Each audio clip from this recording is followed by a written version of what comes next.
Hello friends, പുതിയൊരു വീഡിയോയിലേക്ക് സ്വാഗതം. ഇന്ന് നമ്മൾ നോക്കുന്നത് പ്ലേലിസ്റ്റിനെ കുറിച്ചാണ്. പ്ലേലിസ്റ്റ് യൂസ് ചെയ്ത് നമ്മുടെ വീഡിയോസിൻ്റെ റാങ്കിങ് എങ്ങനെ വർദ്ധിപ്പിക്കാം, എങ്ങനെ പ്ലേലിസ്റ്റ് ക്രിയേറ്റ് ചെയ്യാം, ഇതിനെക്കുറിച്ചെല്ലാം നമുക്ക് ഈ വീഡിയോയിൽ ഡീറ്റെയിൽ ആയി നോക്കാം.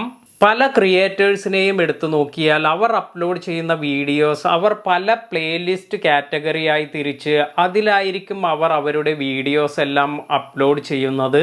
അപ്പോൾ എന്തിനാണ് ഇങ്ങനെ പ്ലേലിസ്റ്റ് ക്രിയേറ്റ് ചെയ്യുന്നത് എന്ന് നോക്കാം.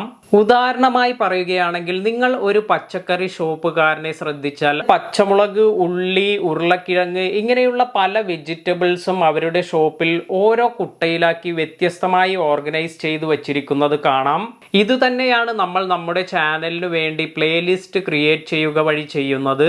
അതായത് നമ്മൾ നമ്മുടെ വീഡിയോസിനെ ഓരോ പ്ലേലിസ്റ്റായി ഓർഗനൈസ് ചെയ്യുകയാണ് ചെയ്യുന്നത്. ഇനി ഇങ്ങനെ ഓർഗനൈസ് ചെയ്യുക വഴി നമ്മുടെ ചാനലിൽ ലഭിക്കുന്ന ബെനിഫിറ്റ്സ് എന്തെല്ലാം എന്ന് നോക്കാം. ഇതിൻ്റെ ആദ്യത്തെ അതുപോലെ വളരെ ഇമ്പോർട്ടൻ്റ് ആയ ഒരു ബെനിഫിറ്റ് എന്ന് പറയുന്നത്, നമ്മൾ ഓർഗനൈസ് ചെയ്ത് ഇതുപോലെ പ്ലേലിസ്റ്റായി നമ്മുടെ വീഡിയോസ് അപ്ലോഡ് ചെയ്യുക വഴി യൂട്യൂബ് സെർച്ച് റിസൾട്ടിൽ നമ്മുടെ വീഡിയോ എത്താനുള്ള സാധ്യത കൂടുകയാണ് ചെയ്യുന്നത്. അതുപോലെ വീഡിയോസ് എല്ലാം പ്ലേലിസ്റ്റ് ആക്കി വയ്ക്കുക വഴി നമുക്ക് ലഭിക്കുന്ന മറ്റൊരു ബെനിഫിറ്റ്, നിങ്ങളുടെ വ്യൂവേഴ്സിന് നിങ്ങളുടെ പ്ലേലിസ്റ്റ് ഓപ്പൺ ചെയ്ത് നിങ്ങളുടെ വീഡിയോസ് എല്ലാം തന്നെ ആ കാറ്റഗറിയിലുള്ള പ്ലേലിസ്റ്റ് ഓപ്പൺ ചെയ്ത് കാണാൻ സാധിക്കും.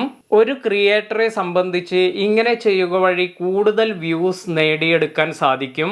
അതുപോലെ നിങ്ങൾ ശ്രദ്ധിച്ചാൽ നിങ്ങൾക്ക് എൻഡ് സ്ക്രീനിൽ വീഡിയോ സെലക്ട് ചെയ്യുന്നതിന് പകരമായി ഒരു പ്ലേലിസ്റ്റ് സെലക്ട് ചെയ്ത് അത് നിങ്ങൾക്ക് സെറ്റ് ചെയ്യാൻ സാധിക്കും.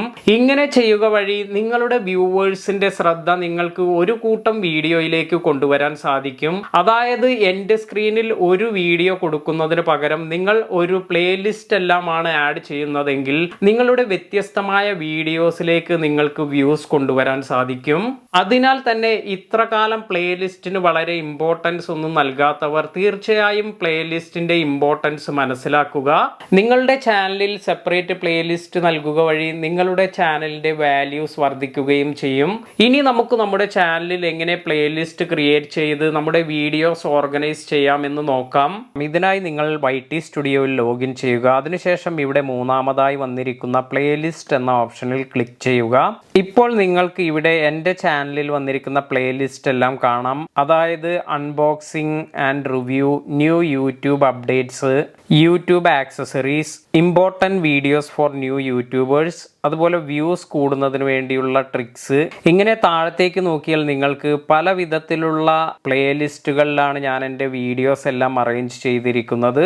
ഇതുപോലെ നിങ്ങളുടെ ചാനലിന് അനുബന്ധമായ പ്ലേലിസ്റ്റ് നിങ്ങൾക്ക് ക്രിയേറ്റ് ചെയ്യാം. പ്ലേലിസ്റ്റ് ക്രിയേറ്റ് ചെയ്യുന്നത് വളരെ ഈസിയായ കാര്യമാണ്. ഇതിനുവേണ്ടി നിങ്ങൾക്ക് ഇവിടെ ന്യൂ പ്ലേലിസ്റ്റ് എന്നൊരു ഓപ്ഷൻ കാണാം. ഇതിൽ ക്ലിക്ക് ചെയ്യുക. ഇനി നിങ്ങൾക്ക് ഈ പ്ലേലിസ്റ്റിൻ്റെ ടൈറ്റിൽ എന്താണ് വേണ്ടത് അത് ഇവിടെ ആഡ് ചെയ്യാം. ഇപ്പോൾ ന്യൂ പ്ലേലിസ്റ്റ് എന്നാണ് ഞാൻ കൊടുക്കുന്നത്. ഇവിടെ വിസിബിലിറ്റി പബ്ലിക്കായി കൊടുത്തിട്ടുണ്ട്. അതിനുശേഷം ക്രിയേറ്റ് എന്ന് കൊടുത്താൽ നമുക്കൊരു പുതിയ പ്ലേലിസ്റ്റ് ക്രിയേറ്റ് ആയി കിട്ടും. അപ്പോൾ നിങ്ങൾ നിങ്ങളുടെ ചാനലിൽ അപ്ലോഡ് ചെയ്യുന്ന വീഡിയോയ്ക്ക് അനുസരിച്ചുള്ള പ്ലേലിസ്റ്റ് നിങ്ങൾ തിരഞ്ഞെടുക്കുക. നമ്മൾ വീഡിയോ അപ്ലോഡ് ചെയ്യുമ്പോൾ തന്നെ നമുക്ക് ഏത് പ്ലേലിസ്റ്റിലേക്കാണ് ഈ വീഡിയോ അപ്ലോഡ് ചെയ്യേണ്ടത് എന്നൊരു ഓപ്ഷൻ കിട്ടും. അപ്പോൾ അത് എങ്ങനെയാണ് വരുന്നത് എന്ന് നോക്കാം. ഇപ്പോൾ നിങ്ങൾക്ക് കാണിച്ചു തരുന്നതിന് വേണ്ടി ഞാനൊരു വീഡിയോ അപ്ലോഡ് ചെയ്തുകൊണ്ടിരിക്കുകയാണ്. ഇങ്ങനെ അപ്ലോഡ് ചെയ്യുമ്പോൾ ഇവിടെ താഴത്തേക്ക് സ്ക്രോൾ ചെയ്യുമ്പോൾ ഇവിടെയാണ് പ്ലേലിസ്റ്റ് എന്ന ഓപ്ഷൻ വരുന്നത്. ഇവിടെ നമ്മൾ ക്രിയേറ്റ് ചെയ്ത പ്ലേലിസ്റ്റിന്റെ പേരുകളെല്ലാം കാണാം. ഇതിൽ നിന്നും നിങ്ങൾക്ക് ഈ വീഡിയോ ഏത് പ്ലേലിസ്റ്റിലേക്കാണ് സ്യൂട്ട് ആകുന്നത് അത് സെലക്ട് ചെയ്തതിന് ശേഷം ഡൺ എന്ന് കൊടുക്കാം. അപ്പോൾ ഈ അപ്ലോഡ് ചെയ്ത വീഡിയോസ് ആ പ്ലേലിസ്റ്റിലേക്കാണ് സേവ് ആവുക.